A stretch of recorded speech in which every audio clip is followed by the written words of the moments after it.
Merci beaucoup, madame.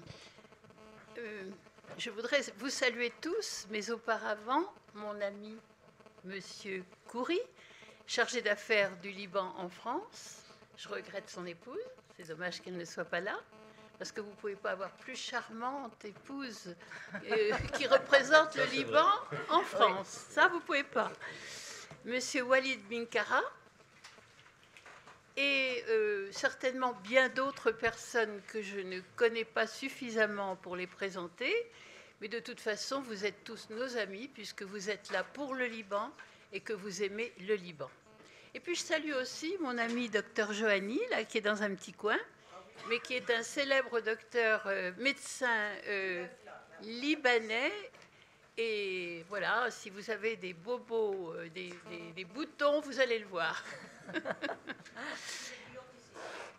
Alors, mes chers amis, mes chers collègues, s'il y en a ici, je ne sais pas, vous avez répondu nombreux à l'invitation de Madame Nada Chehab, qui est présidente du Forum des experts libanais pour son colloque qui se nomme « Les clés de votre réussite à l'international avec vos partenaires à l'excellence » et j'en suis ravie.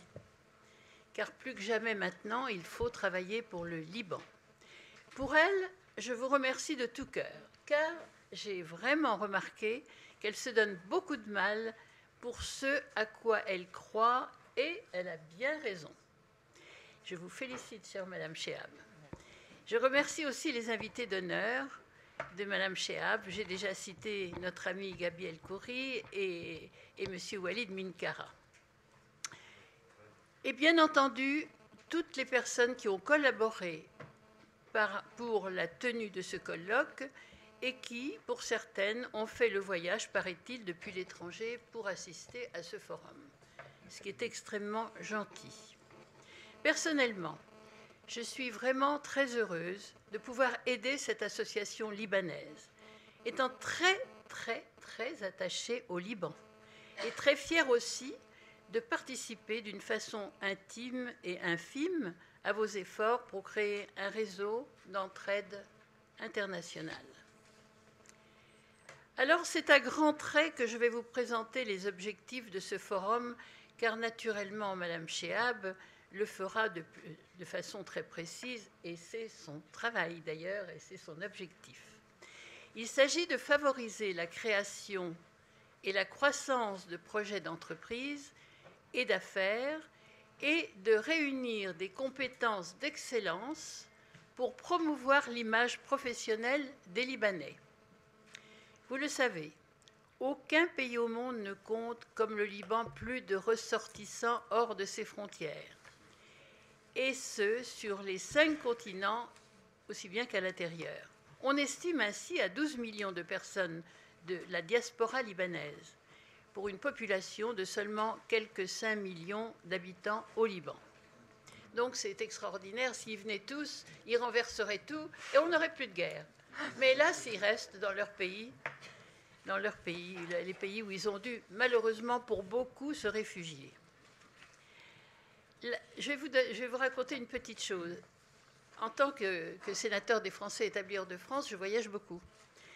Et j'ai beaucoup voyagé dans les pays d'Afrique. Et quand c'est comme ça, l'ambassadeur réunit les Français. Et il avait préparé et organisé un grand cocktail pour moi. Puis il me dit, Madame Kamerman, il y a l'ambassadeur libanais dans ce pays qui veut absolument vous voir. Alors je lui dis, mais je ne le connais pas. Il me dit, comment? Les Libanais veulent vous voir, ils vous connaissent. Vous ne pouvez pas savoir. Alors il a fait un cocktail avec les Libanais de ce pays en Afrique. Et c'était extraordinaire et ça m'a beaucoup touchée. Les Libanais sont comme ça, ils sont tellement gentils, généreux, reconnaissants. Voilà, je pourrais vous en dire longtemps. L'Afrique et le Moyen-Orient accueillent une forte communauté de Libanais, souvent diplômés, dirigeant une grande partie des sociétés dans ces deux zones géographiques. On ne peut que louer le sens du commerce de nos amis libanais. C'est la première chose que j'ai apprise lorsque je suis partie au Liban. J'ai acheté un livre quand je suis partie de Jacques de Lacretelle sur les Libanais. Et il était marqué en gros que le Libanais était extrêmement commerçant. et je l'ai bien remarqué, c'est vrai, et tant mieux. Toutefois, je ne vous cacherai pas mon inquiétude au sujet de la crise protéiforme qui mine actuellement le Liban. 22 mois, je crois, sans président de la République. Une crise des déchets qui n'en finit pas. Une grave crise économique qui participe à la fuite des jeunes diplômés. La présence environ de 2 millions de réfugiés syriens et palestiniens, en comptant les Palestiniens d'avant.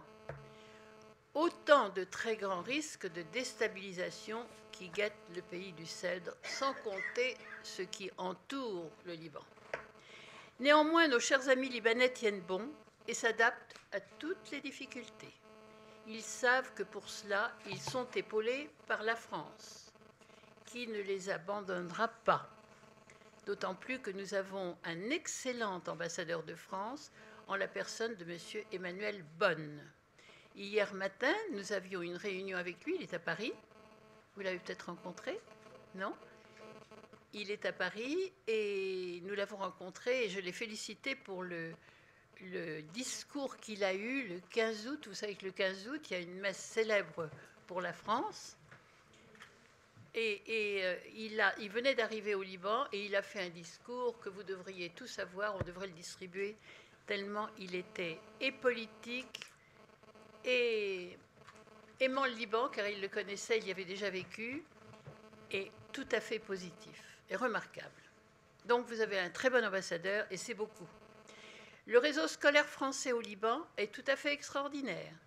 Il compte 41 écoles françaises et 55 000 élèves qui contribuent à freiner la chute de la francophonie, car elle existe malheureusement et partout. Et ça, c'est désastreux pour moi. Vous avez également une banque centrale présidée par un dirigeant hors pair, M. Salamé, et une livre libanaise tout à fait solide ou stable. Du moins, je l'espère.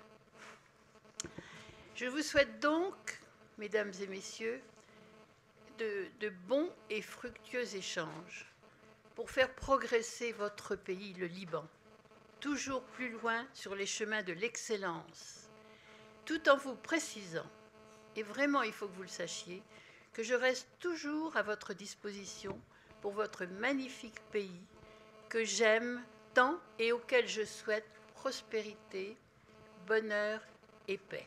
Vive le Liban, vive la France et je vous remercie.